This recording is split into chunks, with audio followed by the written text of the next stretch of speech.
제가 예전에 뉴스에서 봤던 영상 중에서 정말 인상 깊고 감동적이었던 게 있었는데, 아마 감독님들도 기억하실 거예요. 이렇게 지하철에서 시끄럽게 술에 취해서 난동을 부리고 있던 사람이 있었는데, 주변 사람들이 강제로 제압을 하려고 해도 제압이 안 되고, 또 심지어 경찰까지 왔는데도 이 사람은 계속 난동을 부리고 경찰들은 공무집행 방해라면서 경고를 해도 마음대로 해 이러면서 쉽게 진정을 못 시키고 있었는데, 근데 바로 옆에 앉아있던 젊은 남자분께서 그 난동을 부리는 사람에게 다가가더니 이렇게 아무 말이 없이 꼭 안아주었더니 정말 거짓말처럼 얌전해지면서 나중에는 그 안아준 남자의 어깨에 기대서 계속 웁니다. 덩치 큰 경찰들의 제지보다 한 평범했던 남자분의 포옹 한 번이 더 강력했던 순간이었던 거죠. 제가 만약에 근처에 있었더라면요, 저는 그 사람한테 참 뭐 술 좀 곱게 마시지 뭐 하는 짓이야 라면서 욕했을 것 같아요. 자세한 내막을 모르지만 그 난동을 부린 분은 뭔가 진짜 인생 밑바닥까지 갈 정도로 힘든 일이 있었겠죠. 근데 그 와중에 자기의 마음을 알아주는 듯한 분이 와서 다정하게 말없이 안아주니까 그냥 저항 없이 무너졌던 거죠. 또 하나 제가 기억하는 일화가 하나 있는데, 이것도 정말 저의 성격을 많이 바꿔준 일인데, 제가 30대 초반에 홈플러스 익스프레스 마트를 운영했다고 했잖아요. 한 번은 진짜 아무것도 아닌 걸로 가지고 와서 언성 높이고 소란 피우는 사람이 있었는데, 제 성격이 그런 사람들은 사람 취급하지 않거든요. 제가 그 사람한테 어디에서 소란 피우는 거예요? 빨리 나가세요라고 그런 식으로 윽박질렀는데, 그때 가게 알바생이 있었는데 고등학교 달려오면서 그 아저씨한테 웃으면서 아저씨 왜 그러세요? 라면서 애교 부리니까 그 아저씨가 잠깐 놀라면서 가만히 있어요. 저 아저씨 무슨 일인지 모르겠지만 저한테 이야기해 주세요 라면서 굉장히 귀엽게 이야기를 하니까 그 사람이 화가 가라앉더니 막 웃어요. 그리고 그 알바생이랑 막 뭐라고 대화하더니 그냥 나가더라고요. 그때 제가 그 친구에게 많은 걸 느끼면서 스스로 좀 부끄럽더라고요. 와, 나보다 10살 넘게 어린 이 친구가 나보다 훨씬 더 어른이구나. 그 다음부터 저도 진상을 대하는 방법을 좀 바꿔봤죠. 누가 막 소란 피우면 일단 가서 웃으면서 다정하게 이야기를 듣자. 제가 그렇게 했더니 정말 그 다음부터 진상들이 와도 별다른 에너지 낭비가 없이 쉽게 해결했던 그런 기억이 납니다. 그때 그 일이 제 성격에도 많은 변화를 줬어요. 꼭 이렇게 가게 오는 손님뿐만이 아니라 누구를 만나든 간에 웃으면서 대하고 공공장소에서든 어디에서든 다정하게 좋게 그렇게 둥글둥글하게 살다 보니까 이 세상 사는 게 훨씬 더 편해지는 느낌이 들더라고요. 물론 다정하게 대했는데도 더 세게 나오는 인간들이 꼭 있죠. 근데 그런 인간들에게는 더 이상 다정할 필요가 없겠죠. 네, 오늘은 유튜브 채널 사업하는 언니 해니크를 운영하시는 이혜인 작가님의 책 다정한 사람이 이긴다라는 내용을 바탕으로 컨텐츠를 만들어 보겠습니다. 왜 다정한 분들이 인간관계에서 강제일 수밖에 없는지에 대한 이야기들을 구체적인 경험담을 통해서 이야기 펼치는 책인데요. 제 채널의 메시지와도 연결되는 부분이 정말 많아서 개인적으로 정말 많은 공감하면서 재밌게 봤습니다. 제가 이 책에서 정말 공감하고 중요하다고 생각하는 4가지를 꼽았는데요. 첫 번째, 다정함은 약함이 아니라 선택 가능한 강함이다. 일단 다정한 사람이 이긴다라는 말 들었을 때 분명히 이렇게 물어보시는 분들이 계실 거예요. 대드님, 다정하게 대하면 호구당하지 않나요? 다정한 사람이 약자가 되는 사회인데 이렇게 다정함을 유지하면서 나를 지킬 수가 있나요? 이렇게 물어보시는 분들이 계실 텐데, 일단 이런 질문을 하신다는 건 착함과 다정함을 동일시해서라고 생각하거든요. 근데 사실 현실적으로는 무례한 인간들을 당할 재간이 없어 보이죠. 막무가내고 상식이 안 통하고 자기 멋대로니까. 그래서 이 부분에 대해서 저자는 꼭 이걸 기억하라고 강조합니다. 다정함의 총량을 지켜라. 여러분들을 존중해주는 사람, 그리고 여러분들이 좋아하는 사람 앞에서는 웃으면서 대하지만 무례한 인간들에게는 아주 단호하게 대해라. 그리고 화도 내지 말아라. 이 화를 낸다는 것 자체가 에너지를 쓰는 일인데, 근데 문제는 다정함에 쓰는 에너지를 나눠주는 게 되거든요. 그래서 나의 에너지와 나의 다정함의 총량이 있다는 걸 꼭 기억해라. 나는 나를 대하는 사람에 따라서 계속 변할 수 있는 사람이다. 좋은 분들 앞에서는 얼마든지 좋은 모습을 보이지만 그렇지 않은 인간들에게는 나 또한 언제든지 나쁜 인간이 될 수 있다. 이걸 받아들이는 게 가장 중요하다. 다정함이란 나랑 결이 맞고 나에게 무례하지 않고 나의 온기만큼 존중스러운 분들에게만 할당한다. 다정함은 내가 흔들리지 않을 때 나오는 내면 안정의 증거거든요. 예를 들어서요, 회사에서 스트레스로 가득 찬 분들은 작은 일에도 화를 많이 냅니다. 근데 하지만 마음이 단단한 분들은 화낼 상황에서도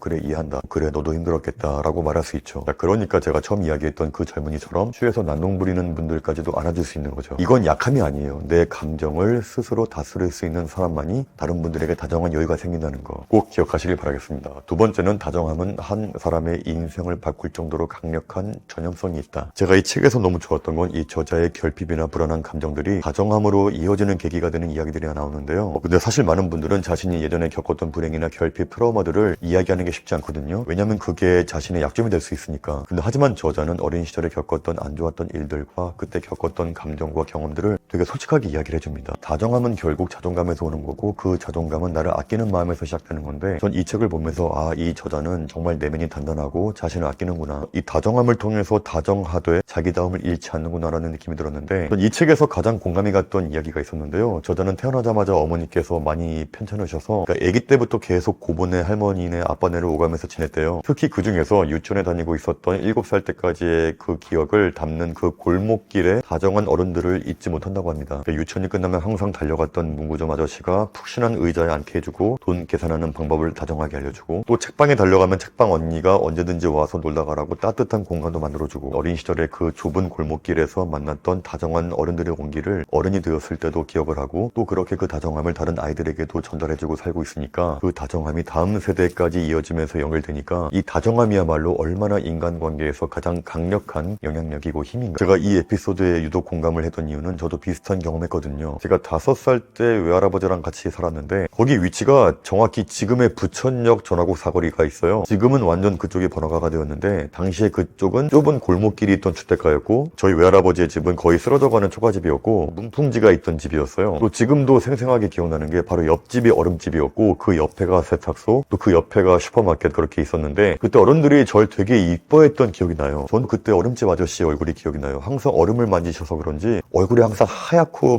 그런 분이었는데, 근데 그분께서 절 볼 때마다 그 차가운 손으로 번쩍 안아줬던 기억이 지금도 나고, 그 세탁소 아저씨도 저 올 때마다 저 안에서 비디오 보고 가라고 해서 그 세탁소 애들이랑 같이 또 뜨끈한 방에서 만화 비디오 보던 그 기억이 나고, 또 슈퍼 아주머니도 제가 가면은 사탕 먹으라고 주고, 또 그러면 제가 또 재롱을 떨었어요. 춤추면서 제가 막 엉덩이 춤을 췄는데 이걸 보면서 또 깔깔거리고 또 먹을 거 주시니까 또 막 춤추고 그런 기억이 지금도 생생하게 나요. 지금 제가 40대 중반인데도 그때 골목길의 따뜻한 기억들이 지금도 나요. 전 지금도 매일 시아 데리고 동네 놀이터에서 노는데, 놀이터에 가면은 시아 친구들이 있거든요. 그러면 제가 되게 잘 놀아줘요. 장난도 많이 치고 얼음땡 술래도 해주고 번쩍 안아주기도 하고. 그래서 제가 놀이터에 가면요 시아 친구들이 와 시아 아빠다 라면서 막 뛰어와요.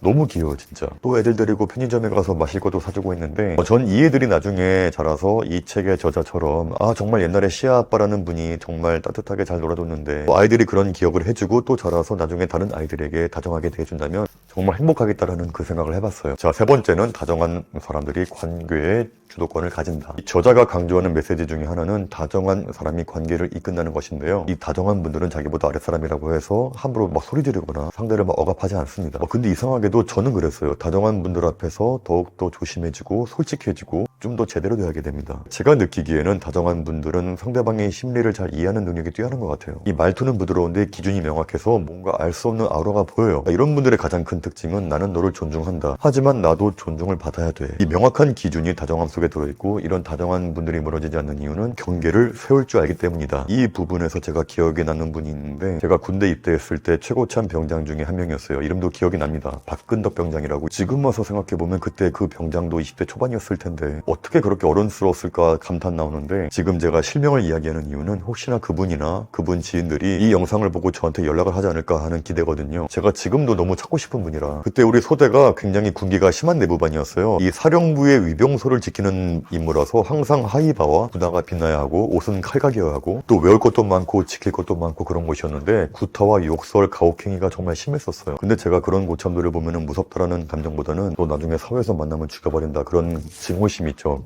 그런 감정이 있었는데, 그런 와중에도 아까 이야기했던 박근덕 병장님은 성격이 되게 온화했어요. 화도 내는 것도 없고 가혹행위도 전혀 없었고 항상 벤치에 앉아서 책을 보거나 혼자 생각에 잠겨있던 그런 분이었는데, 유독 저한테만큼은 다정하게 대해줬어요. 이 관찰력이라고 하죠. 제가 너무 힘들고 짜증나고 화가 나 있을 때 정말 귀신같이 나타나서 웃으면서 힘들지라면서 등 토닥여주고 담배 한 대 필까라고 물어보고, 또 PX 데려가서 맛있는 거 사주고, 한 번은 부모님께서 면회 오시는 날이었는데 무릎을 꿇고 앉아서 제 군화끈을 묶어주고 직접 닦아주기까지 했었어요. 그 정도로 다정한 분이었는데, 신기한 게 그 사람한테는 뭔가 모를 아우라와 무서움이 느껴졌었어요. 그리고 그 밑에 상병 일병들도 그 고참을 무서워했었는데, 그 사람은 말을 길게 안 하고 세게 하지도 않아요. 뭔가 애들이 잘못한 게 있어서 화를 낼 게 있으면은 벽에 손을 기대고 한숨을 푹 쉰 다음에 잘 좀 하자 한마디를 해요 그냥. 근데 그런 모습은 다른 고참들이 욕하고 때리고 공포 분위기를 만드는 것보다 더 무서운 아우라가 뿜어져 나오더라고요. 그때 저도 느꼈죠. 저런 게 정말 무서운 분이구나. 평소에는 따뜻하고 다정하지만 선 넘으면 한없이 차가워지는 저런 모습. 4번째, 다정함은 혼자 있을 때 더욱 빛난다. 저자가 말하는 다정함이란 타인을 향한 것뿐만이 아니라 혼자 있을 때도 자신에게 다정한 사람이다. 남한테는 잘하는데 정작 자신에게 너무 냉정한 분들이 있습니다. 이것도 정말 좋지 않은 거라고 생각을 해요.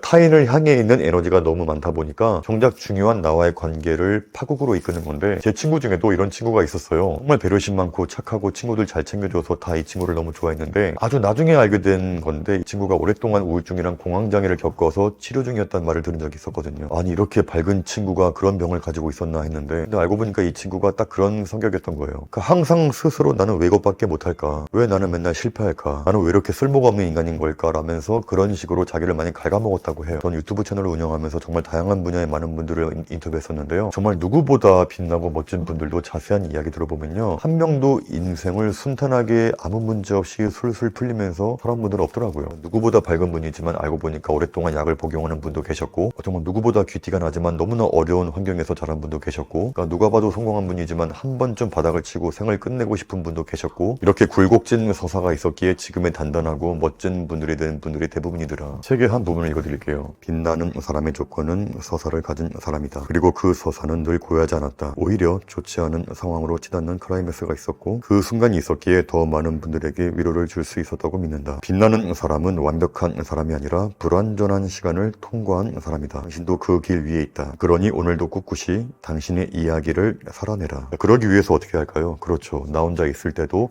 내 자신에게 다정하게 대해라. 자, 지금까지 인간관계에서 가장 강한 사람이 다정한 사람인 이유 4가지. 첫 번째 다정함은 약함이 아니라 선택 가능한 강함이다. 두 번째 다정함은 한 사람의 인생을 바꿀 정도로 강력한 전염성이 있다. 세 번째, 다정한 사람들이 관계의 주도권을 가진다. 네 번째, 다정함은 혼자 있을 때 더욱 빛난다. 그래서 이런 결론을 내릴 수가 있겠죠. 그래서 결국은 다정한 사람이 이긴다. 지금의 시대는 소리치는 인간이 이기는 시대가 아니고요, 존중받는 시대가 아니에요. 또 주구장창 자기 주장만 하는 인간이 이기는 시대도 아니고요. 이렇게 정보가 넘치고 소음이 많은 시대일수록 사람들은 더 따뜻하고 다정한 사람을 찾습니다. 내 이야기를 잘 들어주고 내 감정을 잘 헤아려주고 말투가 편안하고 마음이 단단하고 자신한테도 다정한 사람. 결국 이런 분들이 삶 속에서도 사랑 속에서도 일 속에서도 가장 큰 힘을 가지게 될 수밖에 없다. 다정함은 기술이 아니라 태도다. 그 태도가 결국 그 사람의 미래를 만든다. 이 감독님들의 주변에도 한번 유심히 보세요. 다정한 분들이 있는지 없는지, 그리고 그 사람이 왜 그렇게 많은 분들이 좋아하고 찾는지. 오늘의 이야기로 조금이나마 힘들을 얻을 수 있을 거라고 생각합니다. 그래서 관계와 소통에 고민이 많으신 분들, 스스로에게 조금 더 다정해지고 싶은 분들, 뭔가 삶의 태도를 재정비하고 싶은 분들이 보면 참 좋을 것 같고요. 저 개인적으로도 정말 공감이 가고 제 인생을 한 번 더 돌아보는 계기가 돼서 너무나 좋았던 책이었습니다. 감독님들도 오늘부터 다정하게 사람들의 마음도 움직이고 관계를 지키고 스스로를 단단하게 만들어서 지금보다 훨씬 더 행복한 인생을 만드시길 바라겠습니다. 감사합니다.